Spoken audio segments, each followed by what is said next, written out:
So just before I started recording this video, I sat for around 2 minutes agonizing. How should I start it?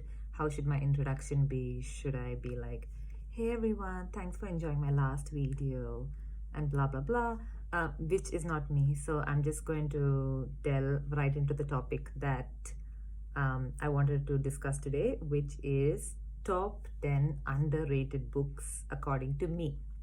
Now, disclaimer, this is just my personal opinion. You may not agree with it, that's fine, because I'm never going to know. But if you do comment that you don't agree with me, then I'm going to be judging you forever. So that disclaimer is there, but let's carry on. So the first book that I wanted to talk about was In the Company of the Courtesan by Sarah Dunant. Now, about this book, it's historical fiction, but I hope that doesn't put off anyone, because the first time that I read the blurb, it's about medieval century Venice and things like that. I was like, oh, I don't know if I like it. But Sarah Dunant is a highly underrated author. She writes these beautiful books. They're so descriptive, and this is one of her best works. It is about Courtesan and her sidekick, who is a dwarf Buccino. And it's about like their little shenanigans in Venice. The Courtesan has a lot of rich clients and stuff. But the main part why this book is so beautiful is that her dwarf falls in love with a blind lady, and the love story between dwarf and this blind lady is just so beautiful. And I haven't seen something like that ever been portrayed in literature, so I suggest you read it. The entire plot is just magical. The second book I'm going to talk about is Bird Box, and I have shouted this over the rooftops to so many people. Anyone I know, I've probably mentioned this book at least once. Now, many of you may know this from the movie Bird Box, which was on Netflix, which I haven't watched personally, but which I've heard was a major crappy movie. Let me just tell you, the book is nothing like that. Josh Malerman, the author, he's amazing. It's a post-apocalyptic era book, and it's about a time when not a lot of humans have survived, because most of the people have been killed by this creature. So the moment they see the creature, they die these horrible violent deaths. So the rest of the people who are alive now on Earth basically have to blindfold themselves and live in fear forever. And it's a story of a mother and her 2 children who live blindfolded, and how they are able to finally get to safety. And the book is written really well. Third book. So before I mention the third book, I just want to say that I did try to add in a mixture of genres here. So, some classics, some thrillers, some romance, some chick lit, and also some Indian authors. So yes, the third book is Mill on the Floss. Now, I'm so disappointed that Mill on the Floss does not appear when they talk about the, top 100 classics that you need to read. It's a book that I read when I was maybe like a teenager, and I don't remember the plot very well. It was about brother and sister and just their family dynamics in general. But it's a book written in 1900 sometime, and it's such a modern book first time, because it delves deeply into the brother and sister, like the whole sibling relationship, and not in a weird way, like in a really nice loving way. And the ending is tragic but beautiful. So that's another book that I'm going to recommend. Fourth book. By the way, I'm looking to the side because I have written the list of books there. Bad memory. Okay, so the fourth book is Daddy Longlegs. This is chick lit before the word chick lit was invented. It is such a cute, feel-good book. It's about this 18-year-old girl who's an orphan, and because she's turned 18, she basically has to leave the orphanage now, and she's kind of worried, and she gets sponsored by a person that she never meets, Only thing that she sees as he's leaving the orphanage office is that he had very long legs. So she basically saw his back profile and that's it. So the rest of the book is written in a very clever way. It's just written through a series of letters between her and this man, her benefactor, who she calls Daddy Longlegs. And she describes her college life and everything, and the whole of the book is just a series of letters, but it is so cute. So please give that a go. Next one, Still House. Again, another book that I have shouted over the rooftops to so many people. Unfortunately, this book is only available as an Audible audiobook. But yeah, it's atmospheric. I don't know why there is no physical book released for this, because it's amazing. So the plot is basically a couple in Melbourne who have bought investment property in rural Melbourne, rural Victoria, and they come to know that the tenants who live there have left in a hurry without paying the rent and everything. And when they go and check out the house, they see that a lot of things don't add up in how the couple have left, the tenants have left that place.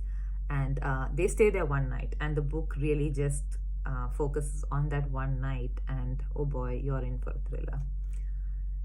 Next one, The Real Thing. Now we come to my favorite genre. Well, not my favorite, but it used to be at one point.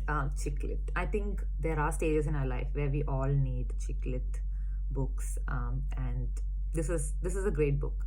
It's very relatable. It's about the name of the book is The Real Thing by Catherine Alliot. Catherine Alliot is an amazing chick lit author, not in the yucky, cheesy way, because I'm too old to read that stuff.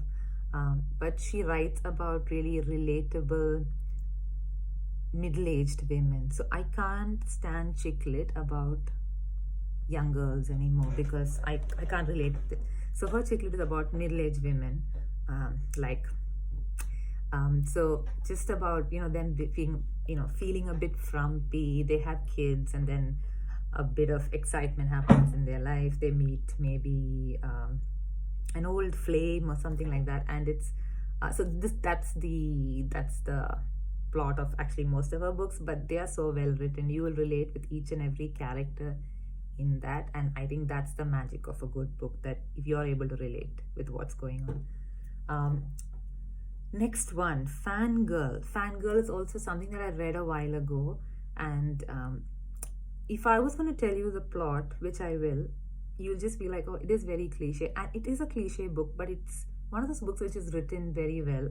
I'm going to start using words like it's a coming of age book, because it is. This is a 17-year-old girl. And like I said, I don't generally relate with 17-year-old girls, but it's about a girl who moves into a college dorm, and she's just settling into a new life, and all these really cute characters which come into her life make her see things differently. I highly recommend the book. It's got the whole Me Before You vibe, so if you like Me Before You, you will enjoy Fangirl. Next one, Ghost Bride. Wow, again, amazing book. When I tell you the plot, don't go by what I'm saying, because I may not do justice to this plot. It's about olden time China, where girls from poor families basically used to get married to rich families where the sons were already dead. So basically they were ghost brides. They were brides to ghosts. And brain freeze. Yes. So that's the premise of the story. But there's so much more in this. It has a bit of thrilling part to it. It has a bit of like haunting stuff to it, and romance as well. Shout out to Shagun, who first introduced me to this book, and I have spoken to so many people about it after that. Next one, Last Girl to Fall in Love. Again, this is an Audible audiobook, unfortunately only available on Audible. This is an Indian dystopian novel, and I have never read an Indian dystopian novel before.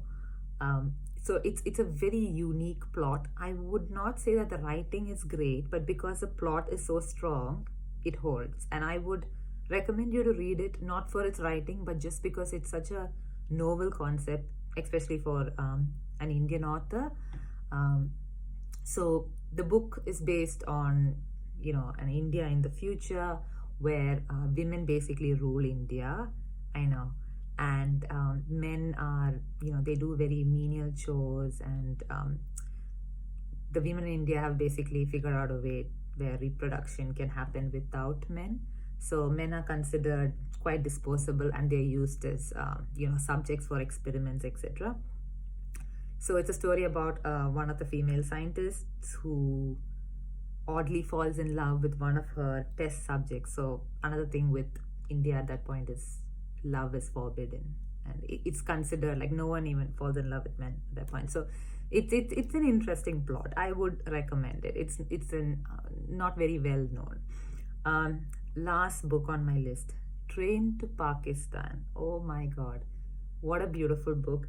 I know a lot of people know about this book, but I feel also a lot of people don't know about this book. It's a book written in 1965, but don't let that put you off. It's still so relevant and relatable today. It's about this little village in India. So this is like pre-independence, and when the political strife between India and Pakistan is really building up. And it's a little village where Sikhs and Muslims have lived in peace for hundreds of years. And then suddenly one fine day, this ghost train comes from Pakistan with like thousands of dead bodies, and then the political strife begins in this little village. Now, usually when I hear words like political strife in a book, I try to run away from it because politics is not my cup of tea. But can I just say that there is such a human aspect to the political strife in this book that you want to read it, the ending, like right from the beginning to the end. This is a beautiful book by Khushwant Singh. So these are my top 10 underrated books, and my next video is going to be about the top 10 overrated books, which is going to be like a completely rage filled video. Yeah, I have a lot to say about those books. But yeah, if you wanted to add any book to this list, please comment. I would love to read your suggestions as well. If you agree or disagree, well, you know what I'll think. But yeah, let me know.